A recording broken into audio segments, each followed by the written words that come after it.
তোর প্রতিমা কালী, তার স্বামী গণেশ ছাগলের কে আকাম করতে চাইয়ে ধরা খাইছে। কালী ওরে পমদাইয়া মাইরা মাথাটা লয়ে খাড়াই রইছে, স্বামী মাইরে লেছে, এটা আলো জ্বালাই দেখে জিব্বা বাইর করে বয়ে রইছে। আমরা জানি বউতে স্বামীরে গণেশকে খুন করছে। তোমাদের ধর্মে আঘাত লাগবে বিদায় বলি না। তোমাদের রাধা কৃষ্ণ সারা জীবন কৃষ্ণ, তারা আপন মামিরে লইয়া বনে বনে বাঁশি বাজাইলো বিয়া ছাড়া।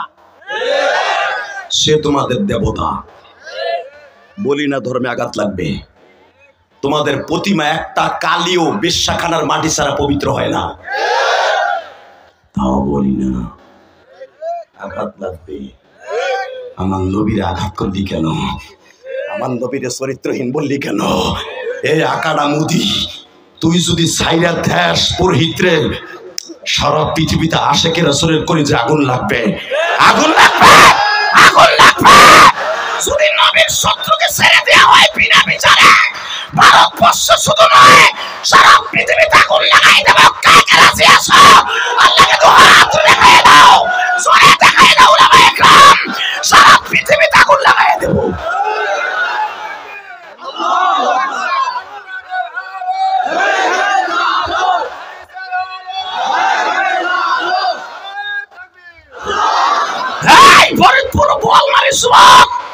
তোর যৌবন কোনোদিন নষ্ট হবে না, তোর শক্তি কোনোদিন কমবে না। বিশ্ব নবীর পক্ষে একটা তাকবীরে ধ্বনি দিস। যদি দরকার হয় এই বোয়ালমারি থেকে আশেকের রাসূলগুলো লং মার্চ করে ভারতে যাবে। রাজি আছো না নাই? রাজি আছো না নাই? রেডি থাকো। ওই পুরোহিতরে সাইরা দেখো খালি বিনা বিচারে, ঠিক না? ঠিক জোরে বলেন। কে আওয়ামী লীগ করেন, কে বিএনপি করেন, কে জামাত করেন, আমার দেখার বিষয় নয়। আমার নবীরে কেউ গালি দিবে আর ও বাংলার জমিনে ভারতে বাইসে থাকবে, কারণ ভারত বিজয় করেছে আমার মুসলমান। রাজি আছেন না নাই? আমার নবীর পক্ষে হাত দুটা উঁচা করে এখন একটা ডাক দিবেন, চোখের পানি দিন। বাবা আমি বললাম আপনি মৃত্যুর সময় আপনার বালিশের পাশে আমার নবীরে পাবেন, ওই দরদের নবীরে পাবেন। বাবা হাত দুটা উঁচা করে আজকে 12ই ফেব্রুয়ারি, 12ই ফেব্রুয়ারি আল্লাহকে জোরে একটা ডাক দাও। 12ই ফেব্রুয়ারি আল্লাহকে জোরে একটা ডাক দাও, জোরে একটা ডাক দাও। এই বোয়ালমারী যুবক, ফরিদপুরে যুবক, জোরে একটা ডাক দাও। এই গভীর রাত্রে নবীর আশিক হয়ে একটা ডাক দাও। আল্লাহ তুমি চাইয়া দেখো ফরিদপুরের জমিনে নবীর লাইগা জীবন দিবে জান্নাত। আল্লাহ এরা কোন মায়ের সন্তান আমি জানি না। এই মাহফিলে কার জানো মা নাই, কার জানো বাপ নাই। আল্লাহ আমার মতো যে মা হারাইছে তাদের মায়ের কবরটা জান্নাতের বাগান বানাই দিও। আল্লাহ আমার ভাইদেরকে মাফ করে দাও। আল্লাহ আর মাত্র 17 দিন মাঝখানে বাকি আছে মায়ের রমজানে।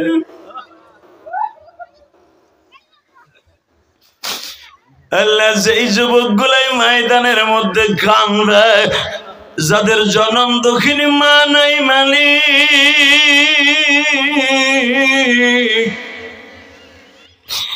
আমার মা দুঃখিনী গোপালগঞ্জ মকসিদপুরের জমিনে ঘুমিয়ে আছে। এই বোয়ালমারি এই গ্রামের বাজারদের কার জানো মা কবরে। আল্লাহ যাদের মা কবরে মালিক, মায়ের কবরটা জান্নাতের বাগান বানায় দিবে। কত ভাইরা আছে কত বছর বাবাকে নিয়ে রোজার মাসে ইফতারি করলো, কত যুবক ভাই আছে কত বছর মা কিনে ইফতারি করলো। আজকে মা দুঃখিনী, আজকে এই বোয়ালমারিতে নাই গো মালিক।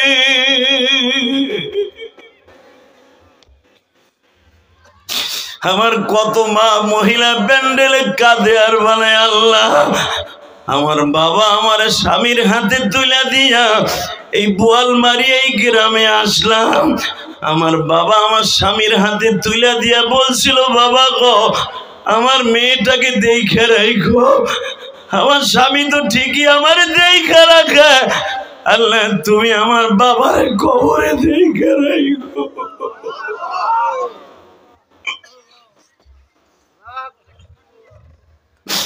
আল্লাহ দেখো যেই দাড়ি পাকা বাজানটা বসে বসে কান্দে, আমার বাজানটা জানে মা কি জিনিস গো। হে বোয়ালমারির যুবক, আমি ইলিয়াসুর রহমান জেহাদি 12 বছর বয়সে মা হারাইয়া কত তোমাদের মতো ওয়াজের মাঠে বসে ছাত্র জীবনে কান্দতাম। গওহরডাঙ্গা মাদ্রাসায় যখন পড়তাম বাবা, 90 দশকের কথা বলছি, অনেক ছাত্র ভাইয়ের মা চিতই পেটে আর গোশ বানাইয়া শীতের দিনে খাবার লয়ে যাইতো। ওয়েটিং রুমে বসিয়া মা আমার ছাত্র ভাইরে খাওয়াইয়া দিয়া বাকি পিঠাগুলা বাইরে দিয়ে যাইতো। ও টিরাঙে রাইখে যখন আসরের পরে খেতে বসতো, আমি ওর সাথে বন্ধুত্ব করার জন্য পাশে বসতাম। দেখি আমার একটা পিঠা দেয়নি। আমার কি কইতো জানো, এ বেটা খাওয়ার সময় কাছে আসবি না, যা গোপালগঞ্জের পাশে যা বেটা, যা খাওয়ার সময় পাশে বসবি না। তখন আমি ইলিয়াসুর রহমান জেহাদি গওহরডাঙ্গা মাদ্রাসার মসজিদের কোনায় বইয়া কান্দতাম আর বলতাম, আল্লাহ আমার মারে কেন লয়ে গেল, আমার মা থাকলেও তো আমার এইভাবে পিঠা বানাই খাওয়াইতো।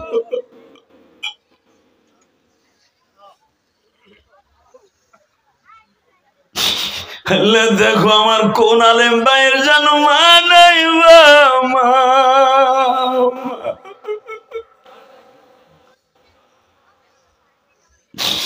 আল্লাহ যারা এখানে বসে বসে কান্দে, আমার দাড়ি ভাগা বাজানরা 30 বছর আগে মাকে বাঁশবাগানে শোয়া রাখছে, মায়ের হাড্ডিটা শুদ্ধ মাটির সাথে মিশে গেছে।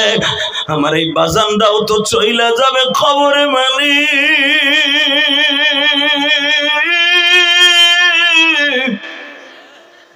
কেমনে থাকবো ওই কবর। যুবক এখন কানবি কলিজা, চোখের পানি ছাড়া জীবনে কোনোদিন গুনাহ মাফ হবে না। হে যুবক, কেমনে থাকব ওই কবরে পড়িয়া, বন্ধু বান্ধব কাউকে সে পাবন। আল্লাহ দেখো, আল্লাহ দেখো আমার বাইরে কান্দে। আল্লাহ দেখো, আজ থেকে 20 বছর 10 বছর 5 বছর আগে বাবার ওই বাগানে শোয়া রাখছে। বাবারা কেমন আছে কবরে আমি জানি না। আমি যদি আমার বাবার জন্য কাঁদি, আমার সন্তান একদিন এরকম ওয়াজে বইয়ে কান্দে আমি জানি। আমি না করলে আমার সন্তান কোনোদিনও কাঁদবে না, ওয়াজে আসবে ঠিকই, বাদাম কিনে নিয়ে বাইতে যাবে। আল্লাহ যারা কাঁদতাছে এদের সন্তানগুলাকে নেককার বানায় দাও। আল্লাহ আমার মা আমার মাদ্রাসায় দিয়া প্রতিদিনই সারে নামাজের পরে আমি দেখতাম যায় নামাজ ভিজায় চোখের পানি দিয়া, এই যে হুজুররা বয়ে বয়ে কাঁদতাছে, এই যে আবু বকরের মা, কসম করে বলে গেলাম হতে পারে তোমাদের এলাকার সন্তান ওরে আলেম বানাই, তোর মা ওর বাপের অনেক চোখের পানি আছে।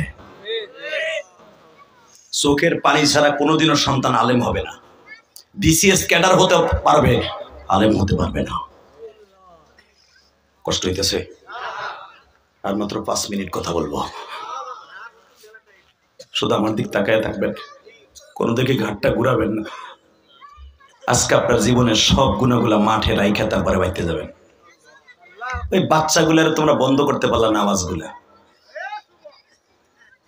একটা বাচ্চা চিল্লাইতেছে শুরুর থেকে নিয়ে, একটা মানুষও পারলা না ছেলে দুটার ওই দূরে নিয়ে যাইতে। আল্লাহ কবুল করেন, জোরে কানে আমিন, আরো জোরে কানে আমিন। একসাথে বলুন তো, জমিনের মালিককে। চোখের পানি যখন পড়ছে, কোরআন হাতে নিয়ে বললাম রমজান মাস সামনে, রোজা কবুল হবে, তারাবি কবুল হবে। চোখের পানি ছাড়া সাবান শব্দের অর্থ পরিষ্কার হওয়া, সাবান শব্দের অর্থ পরিষ্কার হওয়া। পুরা কলবটারে পরিষ্কার করে রমজানের 1 তারিখ তারাবিতে দাঁড়াবেন, সব তারাবি জীবনের সব এই বছর কবুল হয়ে যাবে। এত বছর পর্যন্ত যা করছেন না করছেন কোনোটা কবুল হইব না। যদি একটা কাজ আপনার অ্যাকাউন্টে না থাকে, সেই অ্যাকাউন্টের নাম কি জানেন? যদি মা বাবার দোয়া আপনার অ্যাকাউন্টে না থাকে। আমি ইলিয়াসুর রহমান জেহাদির মা আমার জীবনের শেষ বিদায় দিয়ে গেছে। আমার মা টাকেরার চিনেন না? হ্যাঁ, ফতেপুর চিনেন, সুজগেট, আমার মা আমাকে ওই সুচ গেটের নদীটা পার হওয়ার সময় খেওয়া নৌকা উঠে নেওয়ার আগে এই কোরআন শরীফ আমার সামনে আমার মা বলছিল, ইলিয়াস রে তুমি যাইতেছো কোটালীপাড়া, যাও মাদ্রাসা ছাইরা কোনোদিন বাইতে আইও না। তুমি যদি আলেম হও আমি মা তোমার দুধের দাবি ছেড়ে দেব। কলিজার যুবক, তোমার মা তোমার কি ওসিয়ত করছে আমি জানি না। আমার মা আমাকে 12 বছর বয়সে বলছে, ইলিয়াস তুই যদি আলেম হস তোর কথা শুনে কত মায় কানবো, কত বাপ কানবো। আমি কই দূর পাগলির মেয়ে, পাগলি কয় কি, আমার কথা শুনে কানবো কে? আমি এখন বুঝি, যখন আপনারা আমার কথা শুনে কান্দেন তখন বুঝি আমার মা বলছিল পৃথিবীর শ্রেষ্ঠ অলির নাম যে মা, তা আমি জানি পৃথিবীতে পারবো তো অলি কেউ নাই। নবীর দোয়ায়ও কাজ হয় নাই, মার পর দোয়ার সামনে। কথা বলেন না কেন? নবী গালের মধ্যে ফু দিছে আলকামারে, কালে মানুষ জীবয় নাই। নবী আলকামার মারে আইনে কেবল দোয়া করাইছে, আল্লাহ মা টাস টাস করে কালেমা আরম্ভ হয়ে গেছে। মা এমন একটা পীর। কষ্ট হইতেছে? এবার চিল্লাবেন আর কানবেন। এই যুবক, যদি রমজান মাসের রোজা কবুল করাইতে চাস, এই যে আর একটা দিন পরে শবে বরাত, আমাদের দেশে এক গ্রুপ বাইরে গেছে, আহলে খবিস নামে কয় শবে বরাত বলতে কোনো শব্দ নাই। থাপ রাইয়া গালগুল ফাটায় ফেলাবো। কথা বলেন না কেন? মানুষ এমনি ইবাদতে দাপেন আর মানুষকে দূরে রাখো। কোরআন শরীফ নাই সহি, তুই আবার ফতোয়া দেস। আহলে হাদিসের অধিকাংশ ইমাম যেগুলো একটার পিছু নামাজ না, আপনি দেখবেন এই আব্দুর রাজ্জাক বিন ইউসুফ অগজে বড় ইমাম, ওটা সূরা ফাতিহাই তো পড়তে পারে। কথা বল না কেন? আপনি তো বুঝবেন না ও কি পড়ে, আর পিছনে নামাজই হয় না বেটা। বাবার পড়র কয় সবে বরাত নাই, কিচ্ছু নাই, সবে বরাত নাই। আজ থেকে নবীর যুগে হ্যাঁ সবে বরাত নাই এটা বলা যাবে না। আমরা যে বাড়াবাড়ি করি এটা নাই। কথা বলেন না কেন? আলোক সজ্জা করি, রাত ভরে চিল্লা পাল্লা হই হুল্লা ইবাদত করি, একদিন ইবাদত করি, এটা নাই বেটা। হ্যাঁ সবে বরাতে 3টা জিনিস আমার নবী করেছে, ওইটা করা জায়েজ আছে। এটার অস্বীকার করলে তোর ঈমান থাকবে না বেটা। সবে বরাতে 3টা কাজ করতে হবে। কয়টা? জোরে কোন কয়টা? 1 নম্বরে ইবাদত। বলেন 1 নম্বরে ইবাদত। নামাজ পড়বেন, সারা রাত নামাজ পড়বেন, কিন্তু পড়তে হবে তা না পড়তে পড়তে ঘুমাই যাবেন। আলহামদুলিল্লাহ বলেন। সারা জাগ্রত থাকতে হবে তা না। 1 নম্বরে ইবাদত। বলেন 1 নম্বরে কি? 2 নম্বরে তেলাওয়াত। 2 নম্বরে কি? ঘুমাইছে গেছে, ভালো লাগতেছে না, দৌড়ো ঘরের মধ্যে বই একটু কোরআন শরীফ পড়বেন। 3 নম্বরে জিয়ারত। 3 নম্বরে কি? 3টা কথা হাদিসে আছে। মা আয়েশা বলেন একদিন রাত্রে দেখি আমার নবী মসজিদেও নাই, আমার বিছানাও নাই। ফজরের টাইমে ইবাদত করে আসার পরে আমার নবীর জিজ্ঞেস করলাম, আমি আজকে আপনি মসজিদে ঢুকলি তো আমি খুঁজি আমার প্রাণের কলিজার নবী কই গেল। আমার নবী ফজরের টাইমে এসে বলে, আয়েশা তুমি জানো না আজকে সেই রাত যেই রাত্রে আল্লাহ মিন মুস্তাগফিরিন ফাগফির আল্লাহ মিন মুস্তারজিকিন ফারজুকনা আল্লাহ কাদা হাত্তা ইয়াতলা আল ফজর। ফজর পর্যন্ত আল্লাহ কত আসমানে এসে ডাকতাছে। আমি ইবাদতও করছি, মসজিদেও আসছি, কবরস্থানেও গেছি, কবরওয়ালাদের সাথে কথা বলেছি, আমি কোরআন তেলাওয়াত করছি। অস্বীকার করবা? দেখাও কয়টা সহিহ হাদিস দিতে পার। নাও ডাইরেক্ট বলো শবে বরাত বলতে কোনো শব্দ নাই, থাপড়ে গাল ফাটা হেলা বাঁধবে। কথা বলেন না কেন? হাদিসে আছে তুই ওই পর্যন্ত যাস নাই। আটলান্টিক মহাসাগর বারমুল প্রাঙ্গেল যেখানে আছে, বারমুল প্রাঙ্গেল আটলান্টিক মহাসাগর পৃথিবীর সবচাইতে গভীর জায়গা এটা।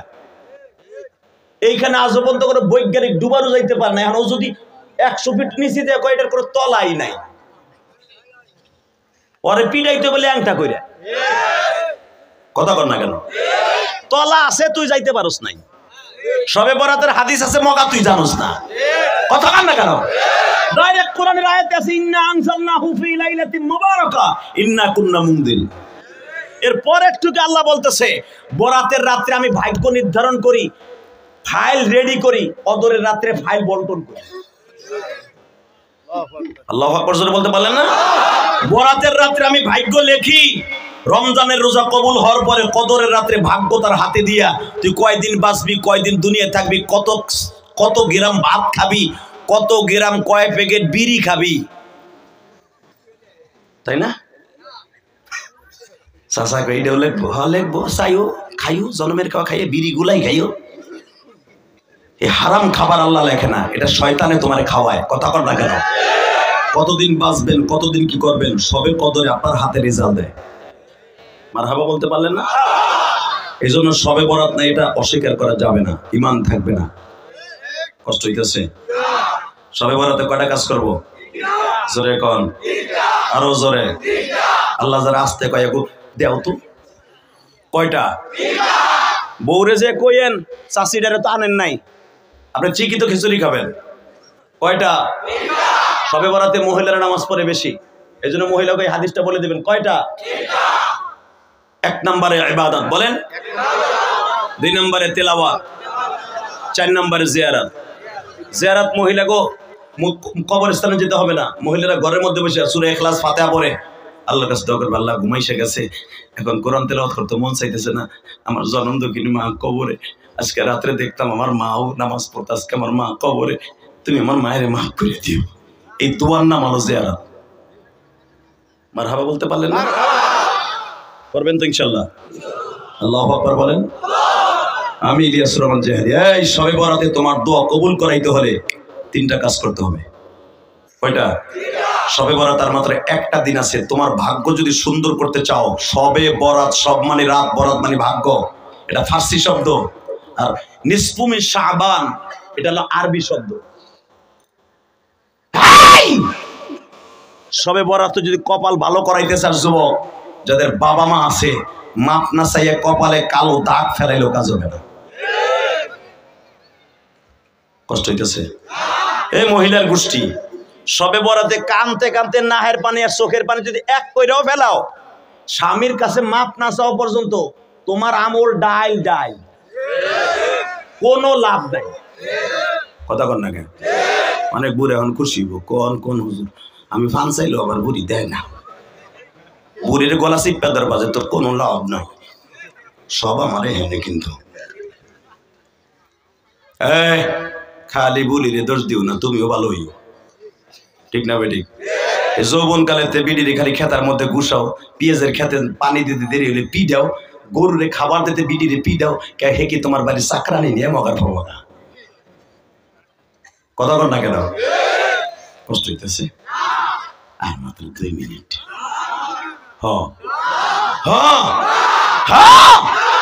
Ready ready?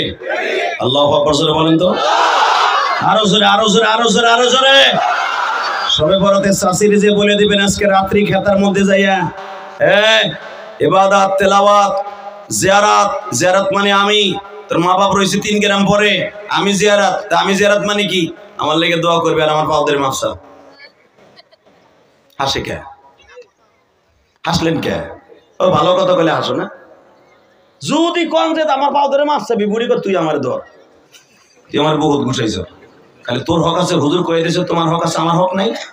আপনি কবে না তোরটাও আমি ধরি, আমারটাও তুমি ধর, তাহলে আপনি মাইক গে বেডা, আপনি ধরবেন কেন? হে ধরবো, ঠিক না বেঠিক?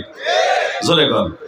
আপনি পাও ধরবেন না, হাত ধরে কবি গেটি নিয়েছে হাতে, আরে বলে কেন মানে তোর মানে ঘুষান ঘুষাইছি, তোর দাঁত গুলো নাড়াইছে আমি ঘুষাইয়া, পেঁয়াজের খেতে তাই দেখে ভাত হয় না, ওরে ঘুষি দিছি গো, দাঁত মারা হেলাইছি, দে আমারে মাফ করে দি। তুমিও যখন তারে কইবা মাফ করে, হেও কইব আরে কাতরালির কুদ্দুসের বাপ পড়ে গেছে, তুমি কখন চলে যাও, আমার মাফ করে দাও। দুজন যখন কবেন মাফ করে দাও, আল্লাহ রহমত শুরু হয়ে গেছে। জোরে জোরে জোরে চাচা করবেন তো আজকে? এখন কিছু কয় না। আজকে রাত্রে যে চাষিরে কম তুই আমার মাফ করে দে, আমিও তোরে মাফ করে দিলাম, এই কোরআন হাতে নিয়ে বলছি, যদি আজকে রাত্রে মাফ করে দিয়ে কালকে পর্যন্ত মাফ করে দিয়ে সবে বরাতে ঢুকেন, আপনাকে দুজনের দোয়া কবুল। জানেন আপনি 10 ব্যক্তির দোয়া সবে বরাতে সবে কদরে কবুল হবে না। কয় ব্যক্তি? জোরে কন, জোরে কথা। তার ভিতরে স্বামী স্ত্রী 2 জন 2 রুমে ঘুমাই থাও, ইচিংকিম পাকা চি চি চি, কথা কন না কেন? বুড়ি হয়ে খাটের উপরে, বুড়া হয় খাটের নিচে, বুড়ি হয়ে নাতি গুলাকে বুড়া হয়ে কবল বুড়া দিয়ে মরে থাকে। ফু কাম হইবে না চাষিটা কথা কর না কে। 3 নম্বরে মা বাবার সাথে যারা বেঈমানি করেছো কোনো তো আসমানে যাবে না। ভাই ভাইয়ের সাথে কথা কও না 30 বছর 10 বছর জায়গা তোমার সংকট নিয়ে ভাই দেখলে আরেকজনের ছায়া পারায় না, কাজ হবে না। মারহাবা বলেন। যারা সুদ খাও তোমার কোনো নামাজ আসমানে যাবে না সবে বরাতে। যারা ঘুষ খাও একবারের জন্য ইবাদত আসমানে যাবে না। কথা বল না কেন? জোরে খাও। শ্বশুর বাড়ির সাথে যারা আত্মীয়তা ছেদন করছো, তুমি যতই কহর ফেলাও, কপালে কালো দাগ ফেলাও, টাইলস রে কালা বানাও, কামাইব না। কথা বল না কেন? জোরে কোন। এই ভাই এই যে চাদর এবার ধর, ওখান থেকে আমি অস করবো না। চাচার চাদরটা টাইনে ধরো না, আর সাইকেল সিপার মতো সাইফে ধরো। আল্লাহুম্মা আমিন। না ওরে বহাই তুই বলতে আরে ধর চাদরটা টাইনে থুয়ে দে। ঠিক আছে বহাও বহাও। গোপালগঞ্জের ভোলা আমি বহাও বইছে। লিল্লাহে তাকবীর লিল্লাহে তাকবীর। 2 মিনিট আমার দিক তাকায় থাকবে। 2 ঘন্টার কাছাকাছি বয়ান। সবে বরাতে দোয়া কবুল করাইতে চান কি চান না? কে কে চান দেখে আল্লাহকে হাত উঠে দেখান তো। আল্লাহ তুমি কবুল করো বোয়াল মারি বাসিরে, মাফ করিয়া উঠাইও হাসরে, মাফ করিয়া উঠাইবা কবরে। আল্লাহ 12 ফেব্রুয়ারি হাত দুইটা তুলে গভীর রাত্রে ওয়াদা দিল গো, এরা তোমার কাছে তওবা করে সবে বরাতে উপস্থিত হয়ে যাবে। লিল্লাহে তাকবীর। শুধু আমার দিক তাকান। 5 ওয়াক্ত নামাজ পড়বেন তো? 30টা রোজা রাখবেন তো? সবে বরাত কাটাবেন তো? দোয়া কবুল করাবেন তো? দোয়া কবুল করাইতে হলে শর্ত একটা, যেই কথাগুলো বললাম এগুলো ছেড়ে দিতে হবে কালকের দিনের মধ্যে। সুদের টাকা যারা লাগাইছেন উঠে আনবেন। ঘুষের টাকা যারা খাইছেন আল্লাহ রাস্তায় সওয়াববিহীন দান করে দিবেন। হ্যাঁ, বোর কাছে কালকে আজকে রাত্রে যাইয়ে মাপ চাইবেন। আর চাষি যদি আমার ওয়াজ শুনে থাকেন চাচার কাছে মাপ চাইবেন। আর সবচেয়ে বেশি ইবাদত হলো যাদের বাবা মা আছে আজকে রাত্রে যাইয়ে মাপ চাবি। আমি বললাম কারো দোয়া কবুল না হলে তোমার দোয়া কবুল হয়ে যাবে ইনশাল্লাহ। বলেন মা বাবার কাছে দোয়া চাইবা না? টাকা ওইদিকে 2011 সালে আমি আমার বাবাকে নিয়ে হজ করছি আলহামদুলিল্লাহ। বলেন কারে নিয়ে? আমার আব্বারে নিয়ে যখন হজ করি, কাবাগরের সামনে মুলতাজেম একটা পবিত্র জায়গা, নবীরা এখানে দাঁড়ায় দাঁড়ায় আল্লাহর কাছে দোয়া করছে। বাবা মাত্র 2টা মিনিট আমার দিক তাকায় থাকবেন, চোখের পানিগুলো অজরে ছেড়ে দেবেন লেবুর পাশির মতো। আমি যখন আমার আব্বাকে কাবাগরের সামনে দাঁড়ায় মুসাল্লাই নবী যেটাকে বলা হয়, 5খানা পাথর এখনো লাগানো আছে, যেখানে আমার নবীকে জিবরাইল দাঁড়ায় দাঁড়িয়ে ইমামতি শিখাইছে, নামাজ শিখাইছে। এখানে এখনো কাবাগরের সাথে 5টা পাথর লাগানো আছে। মারহাবা বলেন। এই জায়গা ডাইরেক্ট দোয়া কবুল হয় কাবাগরের কেবলই ডাইন পাশে নিচে। আল্লাহ এখানে আমার আব্বারে খাড়া করাইয়া ঠিক এইভাবে তাকান, এইভাবে আমার আব্বারে বুকের মধ্যে চাইপা ধরলাম। চাইপা ধরে বললাম আব্বা এখানে দাঁড়ানো খুব টাফ ব্যাপার, মুলতাজমের কাছে দাঁড়ানো খুব সম্ভব না, এই হুজুর জানে। মুসলমানের পোলা কষ্ট করে আমার আব্বারে বললাম কাবাগরের চৌকাটটা দেন ধরতে পারেন কিনা। আমার আব্বা অনেক লম্বা, আমার থেকে অনেক লম্বা। আব্বা এইভাবে হাতটা দিয়া স্বর্ণের ওই চৌকাটটা একটু ধরলো, নিচে নামাইলাম টাইনা, নামাই কইলাম আব্বা হেনে দাঁড়ান, এটা মুসাল্লাই নবী। আমার বাবারে বুকের মধ্যে নিয়ে একটা চিৎকার দিয়ে বললাম আব্বা চলে যাবো মদিনায়, মক্কা আর আপনি চোখে দেখবেন না, হয়তো জীবনে আর নাও আসতে পারেন, কিন্তু এই জায়গায় দোয়া কবুল হয়। আমার 2টা জিনিস দিবেন। আব্বা কয় কি নিবা তুমি আমার কাছ থেকে? 1 নম্বরে আপনি আমার মারে মাফ করে দিবেন, কারণ আমি ইলিয়াস রহমান জিহাদি যত কানবো আমার মাল লেগে কাজ হবে না যদি স্বামী তারে মাফ না করে। মারহাবা বললেন না? বাজানরে আমার আব্বা একটা চিৎকার দিয়ে বললেন ও মালিক আমি ইলিয়াসের মাকে মাফ করে দিছি। একটু পরে আমি আমার আব্বাকে বললাম আব্বা আর একটা জিনিস আমারে দাও। কি? ইলিয়াসরে কিছু দিবা না? বাজান গত পরশু দিন অর্থাৎ 10 তারিখ আমার আব্বা আমার ডাইন পাশে বসে ওয়াজে ছিল শাকিব খানের বাড়ির সামনে। শাকিব খানে চিনেন না? শাকিব খানের অনেক মুরিদ আছে তো এখানে। 10 তারিখ শাকিব খানের একবারে ওর বাড়ির সামনে, ওর ঘরের সামনে ওয়াজ হয়েছে। আমি প্রধান বক্তা ছিলাম মাগরিবের পরে। সাকিবের সব মামাতো ভাই, চাচাতো ভাই, খালাতো ভাইরা সব আমার সামনে কান্দে, আমার আব্বাও ডাইন পাশে বসে কান্দে।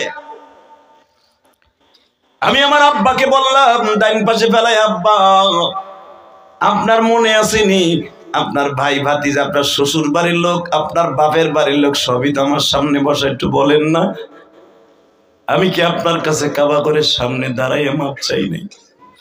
আমার বাবা কান্দে আর বলে আমি বলছিলাম ইলিয়াসকে, আল্লাহ তুমি আমার ইলিয়াস যত মাহফিলে যাবে সবার চোখ দিয়ে তুমি পানি ফেলাইবা। এই যুবক তোমরা যে আমার দিকে চাতক পাখির মতো তাকিয়ে আছো, এটা খিচুড়ির লোভে নয়। এই গভীর রাত পর্যন্ত দাড়িবাগা বাজানরা বসে আছেন কোনো খাবারের লোভে নয়, একমাত্র বাজান রে ইলিয়াসুর রহমান জিহাদির সাথে চোখের পানি ফেলাবার জন্য। এটার পিছনে একমাত্র কারণ কি জানেন নি? আমার জনম দুঃখমিয়া বাবা কাবাঘরের সামনে দাঁড়িয়ে বলেছিল, আল্লাহ আমার ইলিয়াসকে তুমি মাফ করে দাও। আমার ইলিয়াস যত মাহফিলে যাবে সবার চোখ দিয়ে পানি ফেলাইবা। বাজান রে এটা আমার বাবার দোয়া, এই জন্যই আপনারা আমার জন্য পাগলের মতো ছুটে আসছেন। আমি শুধু আপনাদের দুটা পাও ধরে বলে যাই, যুবক সবে বরাতে যদি দোয়া কবুল করাইতে চাও, বাবা মাকে আস্তে বুকের মধ্যে নিয়ে মাপ চাও। রাজি আছো না? রাজি আছো? 30টা সেকেন্ড আমি ওই যুবকগুলোর এখন বন্ধু বানাবো। এ রাত 11টার সময় সবে বরাতে আমি তোমার জন্য দোয়া করব। সবে বরাতে আমি নিজে যে মসজিদ করছি 4 কোটি টাকা খরচ করে, আমি ওয়াজের টাকা নিয়ে খালি বৌসালমের লেগে বাড়ি গাড়ি করি না, আমি আমার ওয়াজের টাকা নিয়ে আল্লাহর ঘর মসজিদ মাদ্রাসা করি। আলেমদের টাকা হলে তাদের টাকা মসজিদ মাদ্রাসা হয়। দেখো নাই তোমাদের এই যে করছে আবু বকর, তার জীবনের সিংহভাগ ইনকাম দিয়ে মসজিদ মাদ্রাসা করছে। কথা বলে না কেন? আর তোমার ইনকাম দিয়ে বাড়ি গাড়ি করছো, পেঁয়াজের 5 বিঘা ক্ষেত কিনছো, মসজিদে 1 লাখ টাকা চাইলে তোমার সব গরম হয়ে গেছে। আর 1 লাখ দিয়ে ওরে ফুটানগিরি দেখাইছো, রাস্তায় মোড়ে মোড়ে মাইক নিয়ে কইছো 1 লাখ দিয়ে হইছি। কথা কন না কেন? আর আমি ইলিয়াস রহমান জিহাদি ঢাকা কেরানীগঞ্জ, এই হুজুর জানে 4 কোটি 22 লক্ষ টাকা দিয়া একটা মসজিদ বানাইছি। দেখার মতো মসজিদ, দেখে আসবেন ইনশাল্লাহ। বলেন আমি আমার বাড়ির সামনে 10 তলা 20 তলা বিল্ডিং মালিক আছে, আমি কাউকে বলি নাই 1 বছর সিমেন্ট দেন। জায়গাটাই কিনছে 1 কোটি 20 লাখ টাকা দিয়ে, 20 পয়সাও কারো কাছে চাই নেয়নি।